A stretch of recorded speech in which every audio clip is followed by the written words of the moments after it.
In a world where wealth can buy everything, there are some things that money cannot touch. And Clara Bennett. She had it all, or at least, she thought she did. Clara Bennett, mid-30s, walks elegantly across the polished floors of her mansion. Her expensive silk dress flows behind her like a river of power and privilege. Her hair is perfectly styled. Her jewelry gleams with the light. And yet, her eyes hold a spark of restlessness, a quiet arrogance that fills every room she enters. Clara was the kind of woman who commanded attention without asking for it. She was admired, feared, and envied in equal measure. But admiration is easy when you have money, and envy is only half as painful when pride shields your heart. Clara sharp, dismissive. I said the lilies, not these. These, pale excuses. Do you even know what luxury means? The maid bows her head, trembling, while Clara's heels click against the marble floor as she exits the kitchen. Clara had been born into wealth, married into even more, and had learned early that the world bowed to her whims. She believed nothing could touch her. Not misfortune, not love, and certainly not loss. Her husband adored her, not for who she was beneath the silk and diamonds, but for what she represented: perfection, elegance, and influence. Yet even love in its quietest form could not pierce the armor Clara had built around herself. Friends smiling, trying to lighten the air. Clara, any plans for children? Surely, the house would feel emptier without little Bennett feet running around. Clara lets out a soft, condescending laugh, sipping her coffee. Clara, children? Why would I surrender my life to cries and chaos? My world is complete as it is. I have wealth, I have power, I have everything a woman could possibly desire. Narrator. And in that moment, she truly believed it. She had never imagined that the one thing she refused would one day be the thing she would crave above all else. Every movement, every smile, every laugh was choreographed. Clara's life was a stage, and she was both the playwright and the audience. A young woman whispers to another guest nearby. Guest 1. I heard she refuses to have children. Can you imagine? Clara hears this and smiles thinly, raising her glass to toast. Clara, voice steady, slightly biting.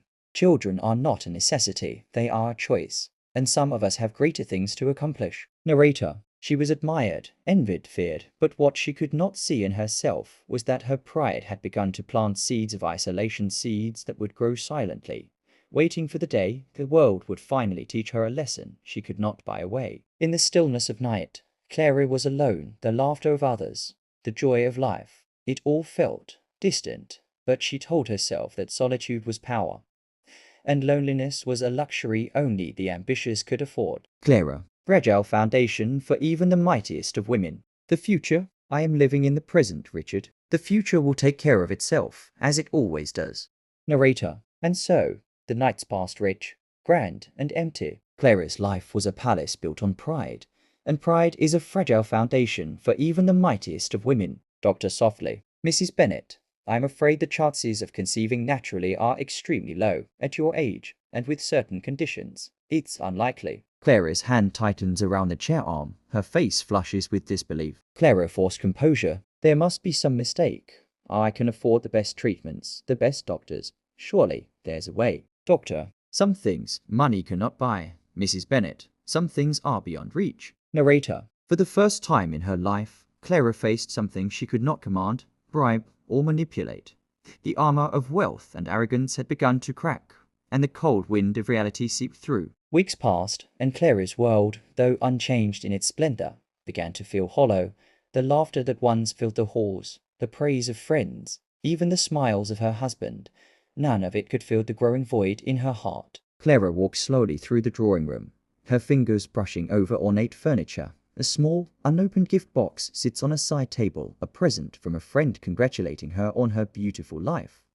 She ignores it, her eyes distant. Narrator. She had everything she could see, and yet, the one thing her soul craved remained out of reach, and for the first time, Clara felt powerless. Doctor gently, but firmly. Mrs. Bennett, there are options, assisted treatments, IVF, but even then, I must be honest, the success rate is uncertain, and there are risks. Clara's hands tremble slightly, a crack in her composure. Clara, forcing a smile. I can handle risks.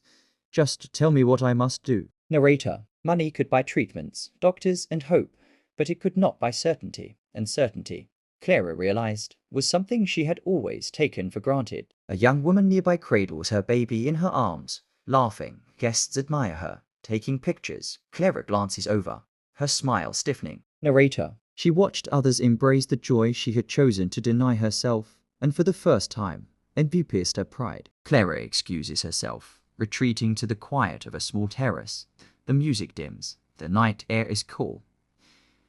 Harrying distant laughter. Narrator. She realized then that wealth, influence, and beauty were nothing compared to the simple joy of life she had dismissed. Richard. Clara, I've tried to support you, but I see how much this is hurting you. You've shut yourself off from happiness, from life. Clara, voice trembling, but defiant. I can't change what is. I am not meant to have children, Richard. Maybe some things are not for me. Richard, reaching for her hand. Then maybe it's time to open your heart in a different way.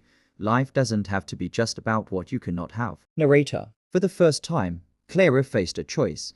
Cling to her pride, or let it dissolve and allow herself to feel fully, painfully, humanly. She had bought these shoes years ago, imagining the pitter-patter of tiny feet in her halls, and now they sat on her lap, a reminder of a life she would never live. The weight of regret settled upon her chest, heavy and unyielding. Clara, whispering, I had everything, and yet I have nothing that truly matters. Narrator. And so, the proud Clara Bennett began to understand the first lesson life had tried to teach her.